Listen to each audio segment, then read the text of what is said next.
Kissidou. Tout ça montre que ce n'est pas ce qui est en train d'être dit. La vérité plutôt, c'est la grande majorité qui en a marre de certaines attitudes du garde des Sceaux et qui a décidé de les dénoncer à travers ce sitting-là. Il y a combien de magistrats qui ont répondu présent ce matin? Alors, on n'a pas encore fait le décompte, mais je peux imaginer une centaine de magistrats pour le moment. Et il y a d'autres qui sont encore en route. C'est pourquoi nous nous réjouissons déjà de cette mobilisation et nous pensons qu'avec ces vacances judiciaires, alors que beaucoup de nos collègues se retrouvent à l'étranger pour les congés, si on a pu mobiliser une centaine de magistrats pour répondre à cet appel-là, sur 300 magistrats, je pense que la grande majorité est là et cela est un message qui doit être entendu malheureusement, mais de l'autre côté, on ne veut pas prendre cette réalité. Nous pensons que les lignes vont bouger certainement dans les jours à venir. Il y a 300 magistrats aujourd'hui en Guinée? Il y a 370, en tout cas moins de 400 magistrats aujourd'hui. On était 470, il y a eu une mise à retraite d'un groupe et je pense qu'on est à moins de 400 aujourd'hui. Si on a un tel nombre qui est là, je pense qu'avec ces vacances, on peut être satisfait de cette mobilisation. Tous sont membres de l'AMG, ceux qui sont mobilisés aujourd'hui? Oui, tous ceux-ci sont membres de l'AMG. Ils sont tous membres de l'association des magistrats de Guinée et ils officient dans toutes les juridictions du pays où nous sommes aujourd'hui. Il y a des magistrats qui sont même de la Cour des comptes. La Cour des comptes que dans le passé, les gens ont toujours mis de côté dans nos activités.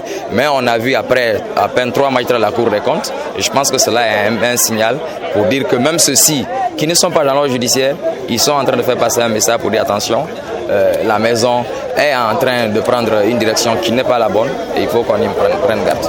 C'est un message que vous envoyez aujourd'hui à votre ministre de tutelle, Alphonse Charlouet?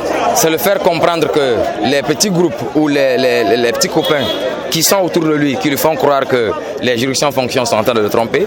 Et il serait mieux pour lui de prendre la vraie réalité du terrain, de comprendre que la majorité est plutôt à la maison, la majorité est là aujourd'hui et c'est ce qu'il doit comprendre pour qu'il puisse penser à l'avenir de la justice, comme il aime le dire, pour qu'il puisse lui-même réaliser que ce petit groupe qui est assis au bureau ne peut pas faire fonctionner les causes des tribunaux. C'est cette majorité qui est là qui doit faire fonctionner les causes des tribunaux.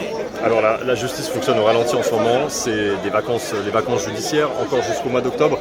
Si le mouvement continue, il n'y aura plus aucune affaire qui sera jugée d'ici un mois en Guinée. Et il y a des gens qui sont aujourd'hui en prison et qui attendent leur jugement. C'est justement ça l'objectif, c'est de faire en sorte que tant que nos collègues ne sont pas jugés, qu'il n'y ait pas de procédure.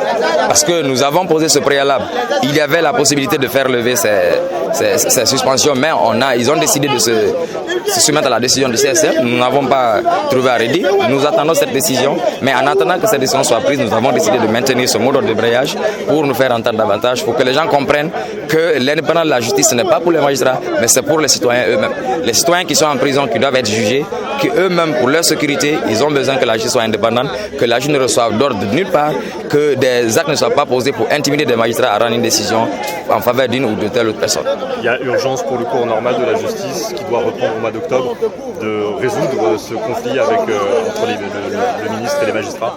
Et il y a urgence et nous pensons que les hauts magistrats qui sont à la Cour suprême, c'est pourquoi nous avons décidé de faire ce sitting devant eux pour qu'ils puissent prendre leurs responsabilités, pour qu'ils comprennent que c'est eux qui sont garants de l'indépendance de la justice, que c'est eux qui sont les responsables du pouvoir judiciaire et non le garde des Sceaux et non le ministre de la Justice, pour qu'ils puissent prendre leurs responsabilités et nous permettre de sortir de cette crise pour que tout puisse reprendre très normalement dans 2 semaines avant la grande rentrée du judiciaire des avocats.